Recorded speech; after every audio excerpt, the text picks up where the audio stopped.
Shane Ailey, I'm Vicki Hollinsted. and we are going to demonstrate how to calibrate a Blodgett oven today. So a couple of things that we've got here that we'll need is a 5/32 Allen wrench, as well as an Atkins thermometer with the available probe. It's a fairly simple process to a degree, so we'll get started on it. Of course, I do caution that once you start with the calibration and you have the probe inside the oven, this is 400 degrees, okay? So be very careful as far as burns.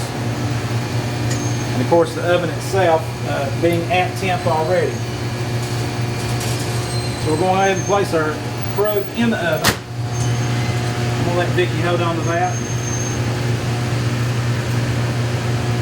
When you're going to start the process to get it calibrated, you want to get the oven turned on. You want to let it run for at least 30 minutes. Make sure that everything's up to temp.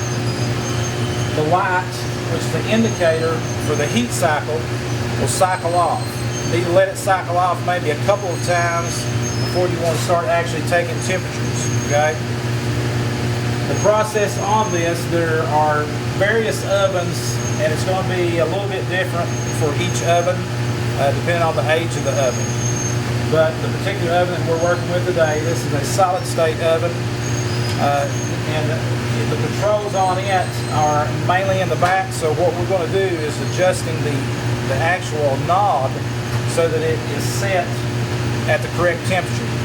Okay, there's going to be a 10-degree variance when we check this versus when this light comes off. So even though we've got the oven temperature set for 400 degrees, it's probably not going to cycle off to around 408 to 410. Okay, when it cools down, as it will even when it's on, when it reaches around 395, it's going to kick back on for it to start reheating. Okay, so you're going to have that variable in between that ideal temperature on it. There's no way around that.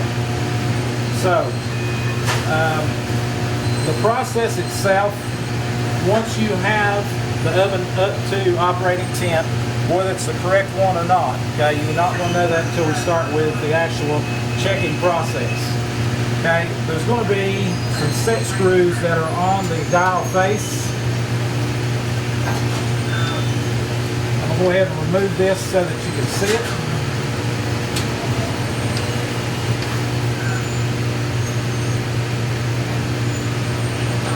This particular handle actually has two set screws.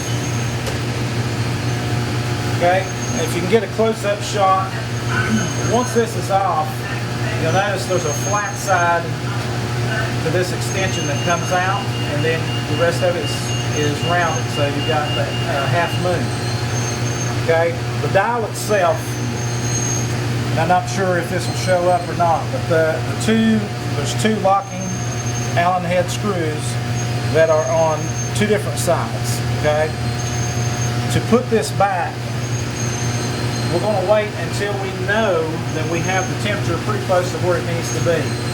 So as we are setting this, we see that we're in the heat cycle right now. If you can get a shot of where it just kicked off was 411 degrees. Okay, that might be just a shade higher than what we want to do. So in very small increments, we want to back that up just a shade. Okay, we'll let the oven cycle again, which it goes through its cool cycle. We're going to wait until it cools off and the light comes on again. Okay, if you're in a bit of a rush, it is okay to open the door for a few seconds, help the oven cool off, okay, which is what it's going to normally be doing when you're using it anyway. But we want to let that drop back down to the temp that you want to get, okay? And we want to see where that light actually comes back on at.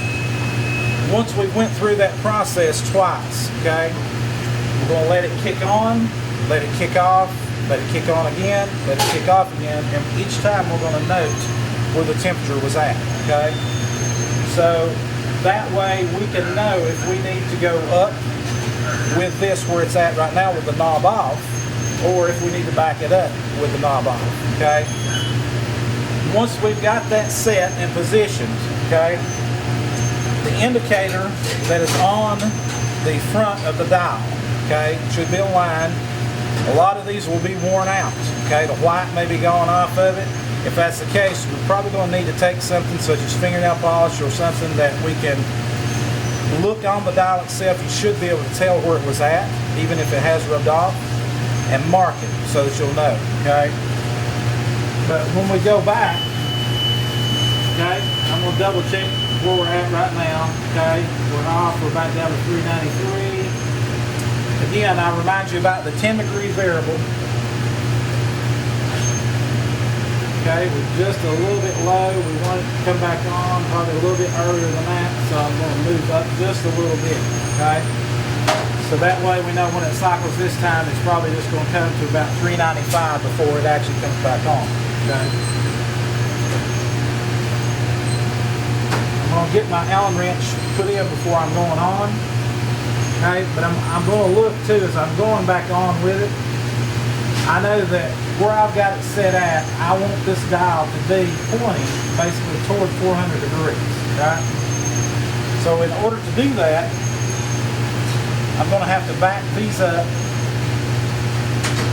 on the Allen wrenches to where I've got just a complete circle in here where it's free to move wherever I want it to go, okay? Be careful, just as I did right then, because when you're putting this on there, if you've not got them backed up enough, it will move the extension rod that's actually into the thermostat and will affect it, okay? So, we've got it pretty close. It just kicked off. We're at 410 degrees, so we're right on the barrel. All right, so what I'm going to do, I'm going to try and hold this really still while I tighten up.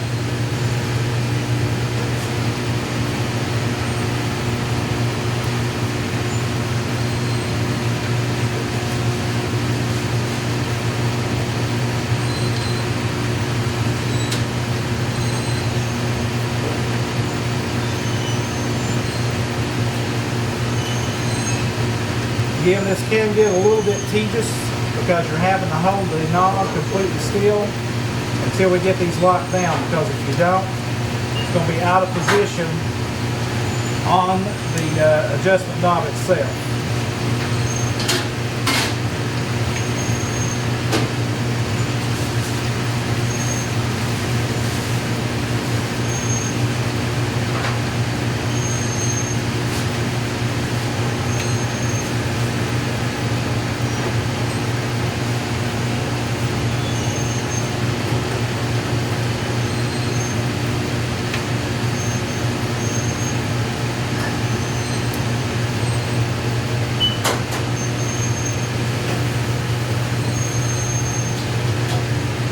Now the upper one.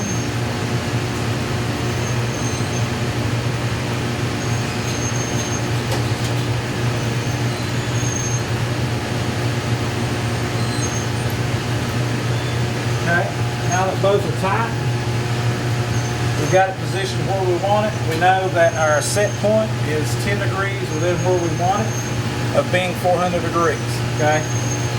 So that basically completes the calibration of the oven, okay? I caution you again, when you go to remove this, do not forget that that probe is 400 degrees along with the oven, okay? So it leaves a nice little mark to the fingers if you don't. So that completes the calibration for the oven.